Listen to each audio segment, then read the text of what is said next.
afternoon.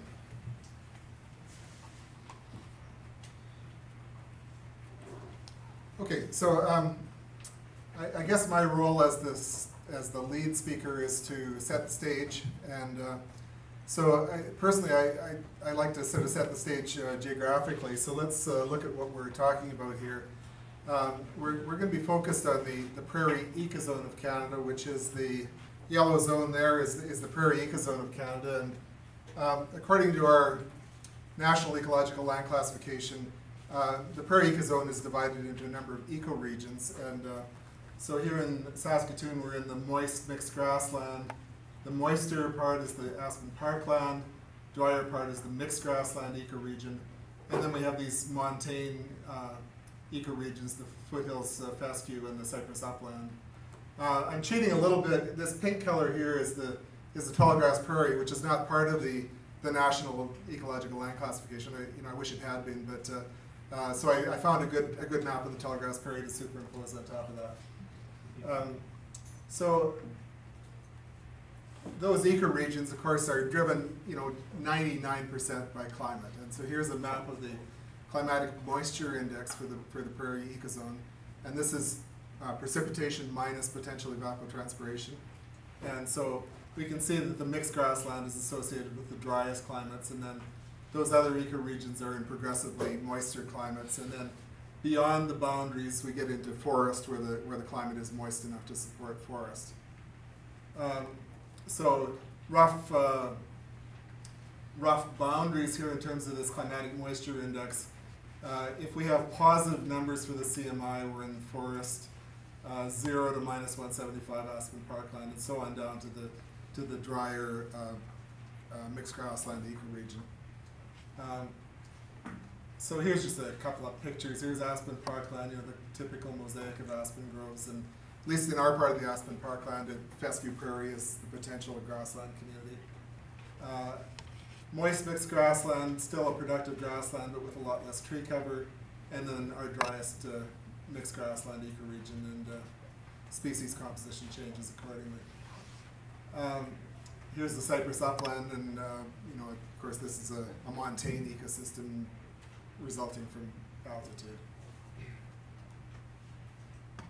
Okay, and then let's remember that those ecoregions are not uniform. Within ecoregions we talk about ecosites, which depend on topography, soil, moisture regime, salinity, and so this is the classification of ecosites that we use here in Saskatchewan.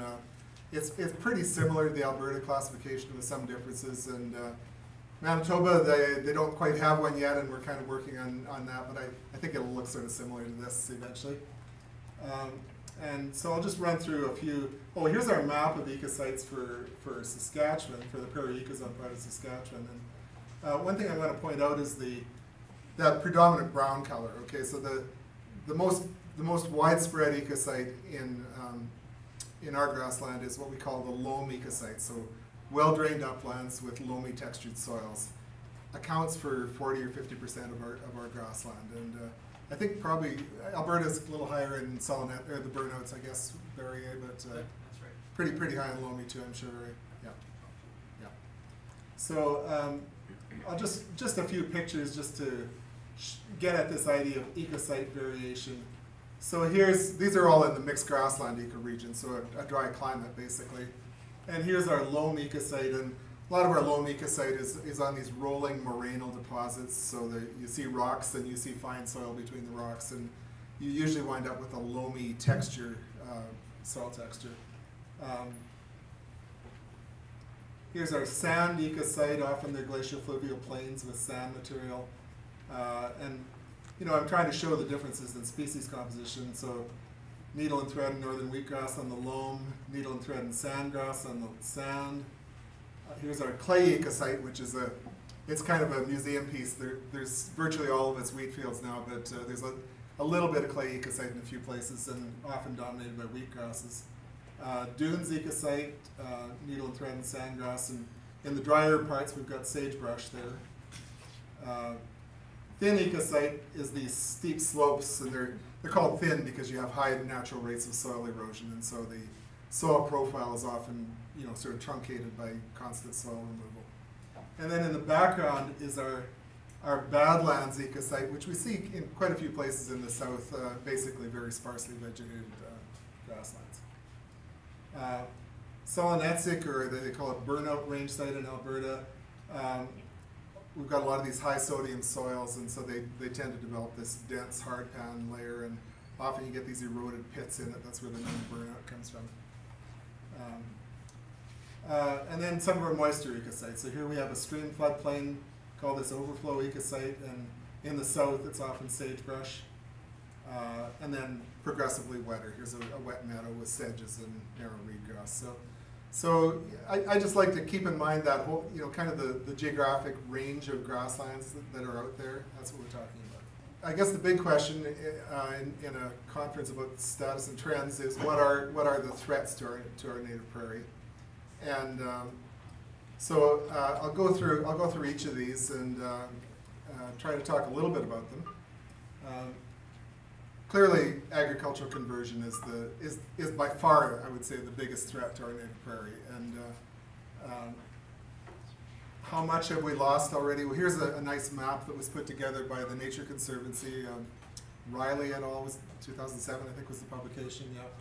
So they've taken data from the 3 provinces and tried to put it together to give a picture. And the green color shows the remaining native grassland. That's what it's trying to show. And of course, the white is mostly cropland. I think the orange over here is hardwood forest, but it gives you a picture of the amount of grassland that's left. And here it is in terms of numbers. Basically, overall, it's showing about 25% of the prairie ecozone still in grassland.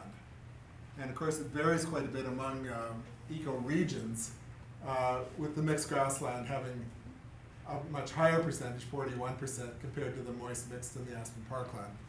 Moisture climate's more conducive to annual cultivation. This is one source of data, and the map that I showed you before is based on remote sensing, basically. So it was sort of different in each province, but basically remote sensing data.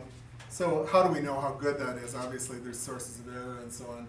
So we brought in another independent source of data, which is the Census of Agriculture. So every 5 years, they send out census forms to every agricultural producer, and they're supposed to report on how much cropland they have and how much prairie, native range and how much tame range and so on they have. And so it's possible to roll up all those statistics and get an idea of what percentage, at least of the farmland, is in native prairie. And so when we do that, we wind up with 23% from the census and 25% from remote sensing data. So we feel a little bit better about that number, having the same sort of number from 2 different sources. Like I say, there are sources of error in both sets of data. One problem with the census, of course, is that it's only agricultural land. So there is some land, like protected areas and so on, that may not be included. So it could have a bias for that reason. In the remote sensing data, probably the biggest issue there is accurate identification of native prairie. And of course, I think usually what people find is one of the hardest things is separating native prairie from tame pasture consistently. So, sources of error, but we feel a little bit better about this number, having 2 sources of information. That's based as of the 1990s. We have census data, of course, more recently, but I tried to match it up with the 90s remote sensing data that was used in the previous publication. I'll show you some of our big ecoregions. Here's mixed grassland. The yellow, of course, is grassland. Here's the moist mixed grassland, a moisture climate, and here's the aspen parkland. So that shows we've got a lot more grassland in the mixed grassland ecoregion, the drier climate that's somewhat less suitable for annual cultivation. Now, how has this changed over the years, right? Well, this is again from the Census of Agriculture, and the span is from 71 to 2006. And the green line here at the top is the trend from year to year in the percentage of farmland that's in native pasture. And So it started out a little above 25% and ended up a little below 25%. So over that 35 years, it's a fairly small decrease. That's what it looks like from those data. I'm also showing tame pasture on here just for comparison. And over that same time period, tame pasture has actually increased a bit more than the native prairie has decreased. And of course, a lot of that new tame pasture was on previously cultivated land. So that's the reason for the difference. So, you know, that doesn't look like a very fast decrease in the past 35 years. Can we push it back further? And I don't have a complete analysis of that, but I've got a sort of a partial analysis going back to 1941. This came from a publication that Bob Copeland, who was our grassland expert here in this department in the Department of Crop Science and Plant Ecology for many years, looked at this, and I've just kind of extended his data into the present. And so this gives us kind of a longer time frame. There's, for some of the census divisions in mixed prairie in Saskatchewan, back in the 40s it was up about 42%, 43% grassland, down to this 25% now. I guess it's down to 30 in this particular set of census divisions. So that pushes a little bit further back. So obviously there was more change from 1940 to about, what's this, 1980 or so, than since then, you know, faster decrease. But, you know, if you think that if we go back to 1880, it was all grassland, right? Virtually the entire landscape was grassland, except for some percentage of wetlands, I guess. And so from about 1880 to 1940, it had to go from 90 or 95% down to 40 or 45%. So the biggest decrease was early in the past century. So that's kind of looking at the total amount of grassland that we have. Now, another big issue is that we don't have those patches of grassland all in one block, right? It's in a lot of little blocks, and so fragmentation is the term that's used among conservation biologists to describe this situation. And so here's a chunk of southwestern Manitoba, and the yellow is native prairie, and what it's showing, of course, is that the native prairie out there is fragmented into a lot of little patches, most of it. Here's an analysis that was done by Paul James here in Saskatchewan, and what this is showing is different sizes of grassland patches.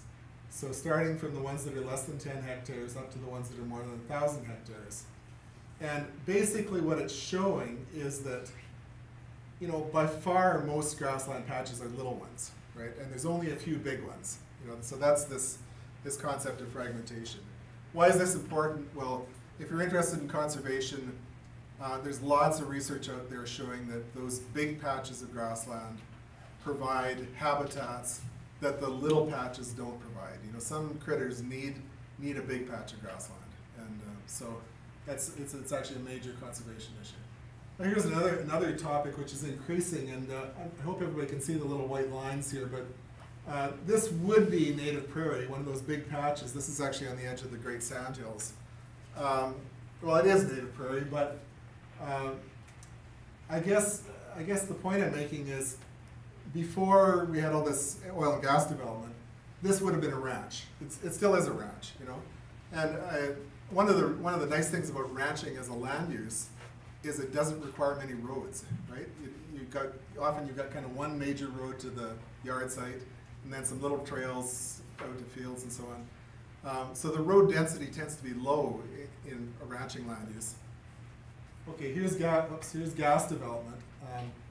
And you can see now there's roads all over the place. Every one of these well sites has to have a road accessing it, and then there are sort of more major trunk roads and so on. And so the density of roads in that piece of grassland has increased dramatically because of gas development. So that's another big part of the fragmentation picture, is the amount of road development associated with oil and gas development. Been talking about grasslands so far, but wetlands are a pretty important part of the picture in the prairies as well. And we had one pretty good study from Environment Canada looking at the trends in wetlands from 1985 to 2001, and basically the overall conclusion is a 5% decrease in wetland area and a 5% decrease in the number of wetlands. So, you know, and this was done by remeasuring permanent transects that had been established back there in the 80s to measure wetlands and measure duck populations and so on. So why is this decrease in wetlands happening? Well, here's the answer. This is an air photo, and you can see all these little wetlands. They're out in cropland, but every one of these little wetlands has a drain leading out of it, and then this is kind of the major drain here, and then there are little spur drains going off to these individual wetlands. Even this patch of native here has a drain coming out of it. So basically, artificial drainage of wetlands is kind of the main reason why wetlands are decreasing. And in the wet years that we've had in the last few years, of course, there's much more push to drain wetlands because farmers are losing a lot of cultivated land to flooding. Okay, so that's changes in the amount of grassland and the fragmentation of grassland. What about what's in the grassland? And here I think probably our second biggest threat after habitat loss is exotic invasion. Here's a patch of grassland, and this, I don't know if you can tell here, but the broadleaf grass here is smooth brome, which is a grass that originated in Eurasia. It's brought here as a forage grass, and of course a lot of people value it as a forage grass, but it's extremely invasive in our native prairie. Here's a list of invasive species that was put together by the Prairie Conservation Action Plan in Saskatchewan. And so we've got some grasses like smooth brome and crested wheatgrass and quackgrass, Kentucky bluegrass, a few shrubs, and then a number of forbs that are considered invasive as well. Well, we don't have invasion everywhere. It's kind of uneven, and here's one of the main reasons is that fragmentation that I talked about is one of the factors that contributes to exotic invasion. Now, this is a little study that we did at SRC, looking at some of these small remnant patches of prairie, and basically this is a transect from the edge of the prairie patch into the center. That's the edge there, and the vertical axis is the percentage of the biomass that's made up of exotic species. And so what it shows is that the closer you get to the edge of the patch, the higher proportion of the biomass is made up of exotics. So, the edge of the patch is probably a road or something like that.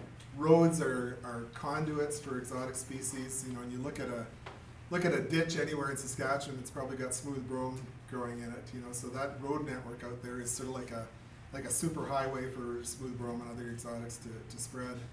And so the grassland that's adjacent to that road tends to be invaded. And then the further you get into the center of the grassland, the less invasion you have. And that's why these large patches, one of the reasons why these large patches have more value for conservation than the little fragments. Okay. Fragmentation contributes to exotic invasion, and soil disturbance does as well. This is a study done by Joyce Belcher in southern Manitoba, and they're looking at leafy spurge patches. Now, leafy spurge, of course, is one of our worst exotic invaders in the prairie ecozone. And they found, I guess, 83 individual patches of leafy spurge. More than half of these were associated with trails or fire guards or other linear disturbances. Okay. The second biggest category, it says disturbances caused by tracked vehicles turning, which sounds kind of weird, but I realized that part of the area they're looking at was the military base in southern Manitoba, Camp Shiloh. So I think that's tanks. The tanks do a big turn and kick up the sand, and that's where the leafy spurge patch starts. Only four patches out of 83 had no visible soil disturbance. So soil disturbance contributes to exotic invasion. And an obvious effect of exotic invasion is that as the exotics increase, the native species decrease. So I've got two different studies here that compare invaded, these are the red bars, and uninvaded, which are the green bars. And all these species on the left side are native grasses, which are abundant in the uninvaded and much less abundant in the invaded patches. And of course, in the invaded patches, it's mostly these exotic species like crested wheatgrass or smooth brome. Okay, well, another of the threats that has been brought up is the change in fire regime, and we know that under pre-settlement conditions, big, frequent fires were the norm for the prairies, and we have historic accounts like the Palliser expedition in 1857, where they describe these enormous grass fires. Okay, there were frequent fires, and they covered large areas. Art Bailey at University of Alberta made a very rough estimate of a fire interval of 5 to 10 years in their natural grassland. It's a little hard to do in grassland. You know, in forest, they use tree rings to get at this. In grassland, we don't have a direct measure like that. But nowadays, of course, fire is much less frequent, and the reason is all those roads and cultivated fields. Because every time a fire gets started, you know, it's got a good chance of running into a road or a cultivated field and stopping. So unquestionably, we've got much less fire out there in the landscape than would have occurred in the natural grassland. We do have fires sometimes. This is a big patch of grassland. There's a lightning-caused fire, you know, so it does still happen, but it's undoubtedly much less frequent than it would have been naturally. What are some of the effects of this change in fire regime? Well, especially up here in the aspen parkland, the effect that we see is an increase in woody cover. You know, so you think about that aspen parkland being a mosaic of aspen groves and grasslands. There have been quite a few studies actually that have shown that those grassland, or that the aspen groves have expanded and the grasslands have shrunk, you know, over the past century, and it's almost certainly related to this lack of fire. Here's one study from Alberta. They looked at the early land survey from 1903, 7% aspen cover, air photos in 1963, 52% aspen cover. So, you know, there's been a huge expansion of aspen related to this lack of fire. So here's a kind of a typical scene from a lot of our protected areas in the aspen parkland. You know, we find a wildlife parcel, or in some cases a provincial park. We usually protect it pretty effectively. And here's the grassland gradually disappearing under sort of a wave of aspen sprouts and also shrubs. So this is a big factor in the parkland. Another effect of the change in fire regime is probably higher grass production, because the research that's been done on the effects of fire show that usually you get a decrease in production for 3 years or so, maybe longer, after the fire. And I think you can see why if you look at the picture here. The unburned grassland has this thatch of litter. It's got the grass plants in the litter, keeping the soil cooler. Whereas the burn patch is, it's much more exposed to the sun. It's black, so it warms up faster, and so it tends to be drier. It has lower levels of soil moisture in the surface soil, and so production is usually lower. And it takes a number of years for production to recover to its former level after fire. So you think about the prairie being frequently burned in the past, it probably means that production was lower, on the average back then.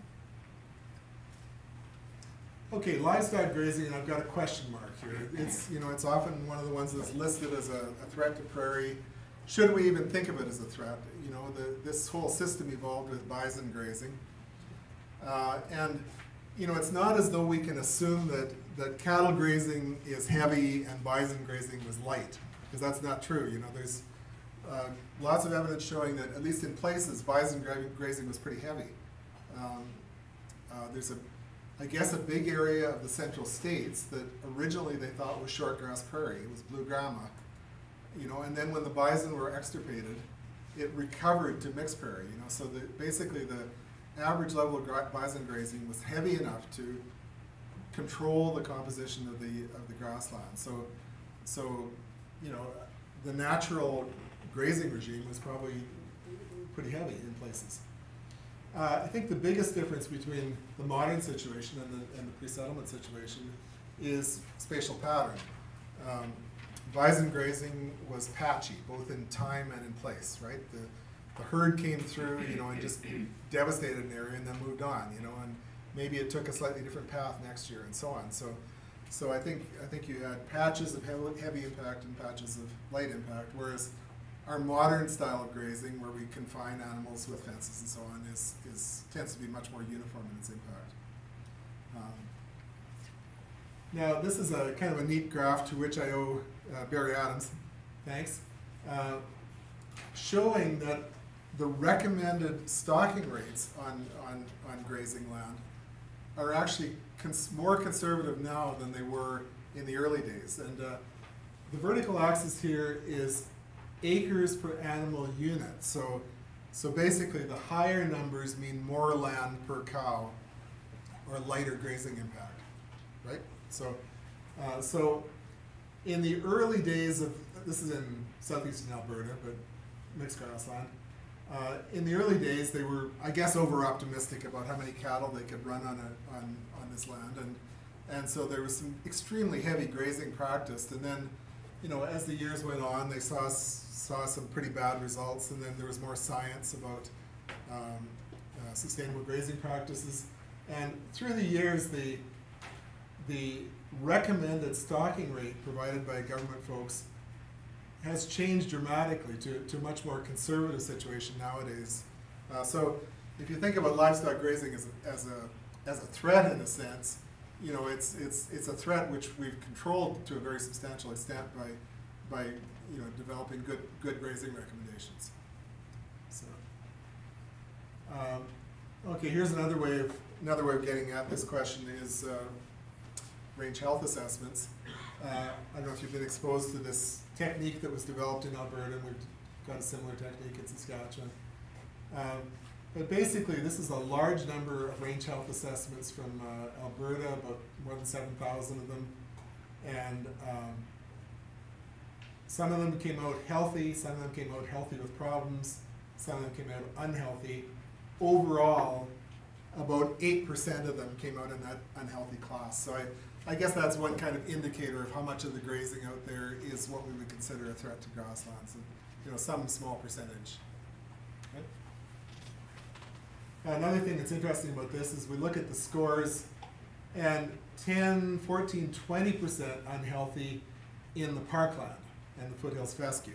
Higher percentage of unhealthy in the moister ecoregions. And I suspect that the main reason for that is exotic invasion. Yeah.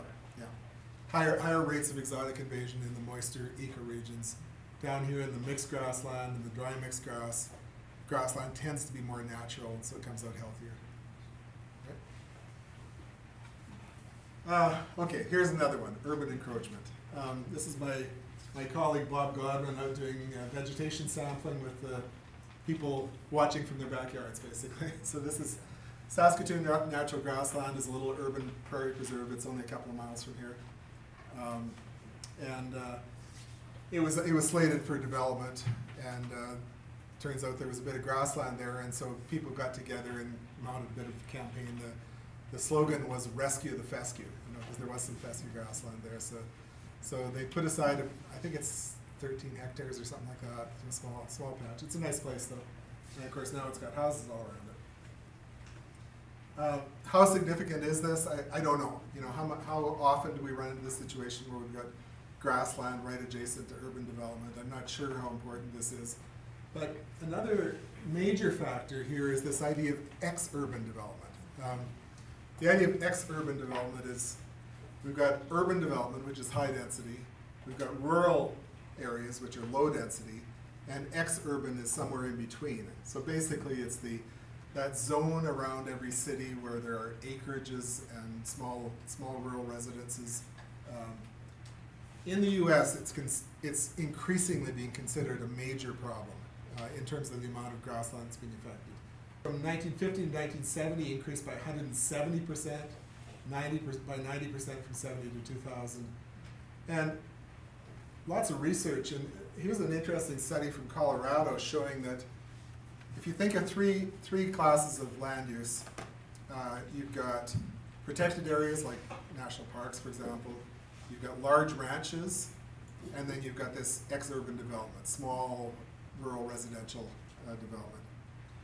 Well, if you look at it in terms of biodiversity, the large ranches are actually similar to the protected areas. You know, so a ranch is just about as good as a national park in terms of conserving biodiversity.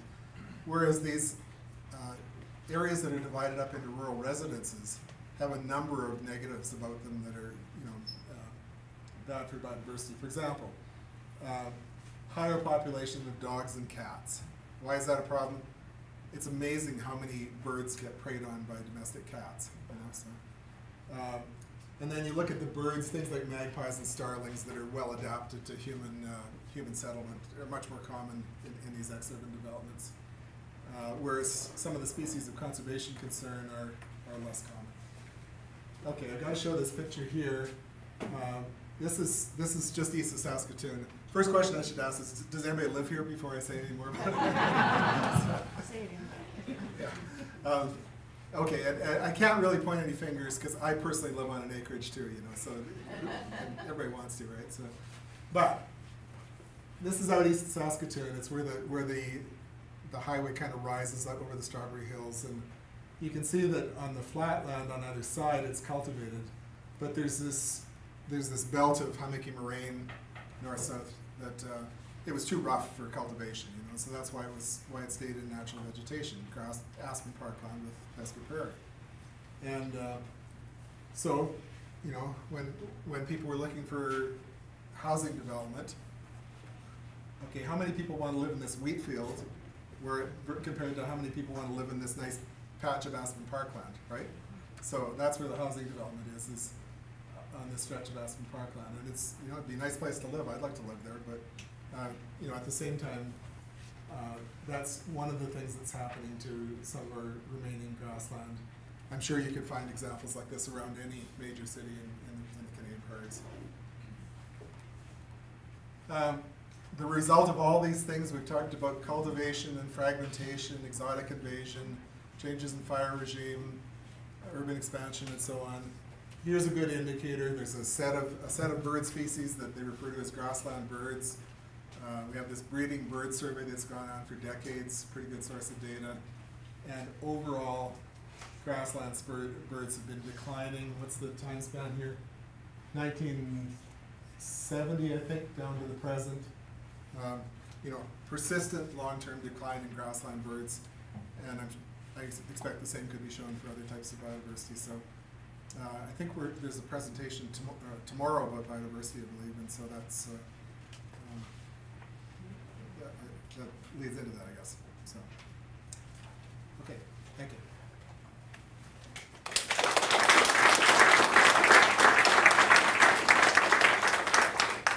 If there's any questions of clarification, or you just want to check on something that, well, it's fresh in your mind, do you have any questions for Jeff? Yes, I was interested in your comments about burning, and that you say it reduces productivity of the grasslands in this region. Yeah. Because I'm from Kansas, yeah. and it's just the opposite there. Right. When they burn there, it greatly increases productivity. So that's interesting that it's just the opposite. And that's a tall grass situation, is it? Yeah, yeah, yeah. I think the results I was referring to are mostly from our drier grasslands, which is sort of a dry type of mixed prairie, but yeah. Yeah, just a comment. We've done a fair bit of recovery monitoring in Alberta. Usually it's to do with litter removal. It depends on the years it takes to recover the litter. It's about 5 or 6 years in the dry mixed grass.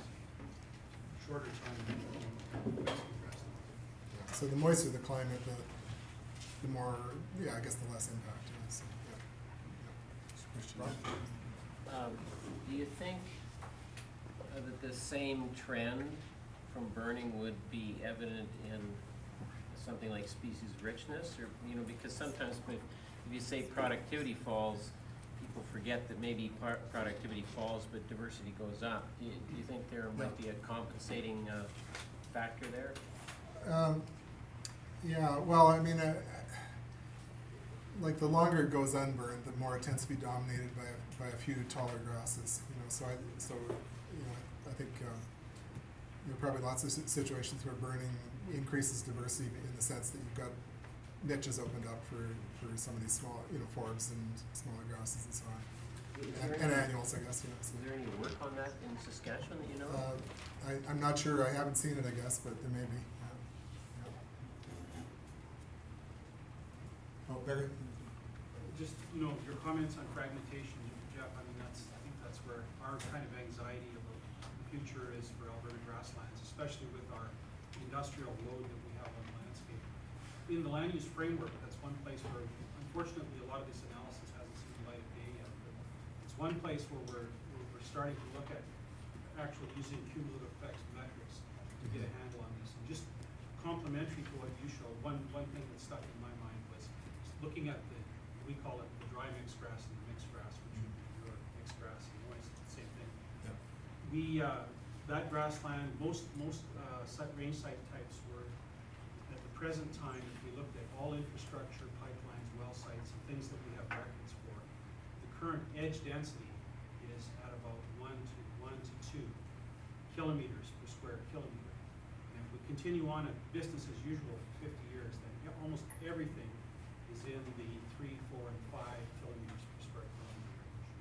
So That's kilometers of edge, like kilometers the edge of habitat. Yeah. sometimes called road density, Yeah. but this includes other things. Right. Yeah. And so, just as you described, if everything that we do wrong along those edges in terms of invasives and moving stuff around, then, you know, that just contributes to that loss of the degradation of the fabric of the earth. Yeah. Yeah, and there's lots of research about animal use related to those, even just little trails accessing gas wells can, reduce the use by certain species, and so you get kind of a zone on either side of a trail that's got reduced populations of certain species and so on. So, yeah. I think we'll hold any other questions into panel discussion, but we have a little token appreciation, Jeff, for Thanks, Brad. excellent talk.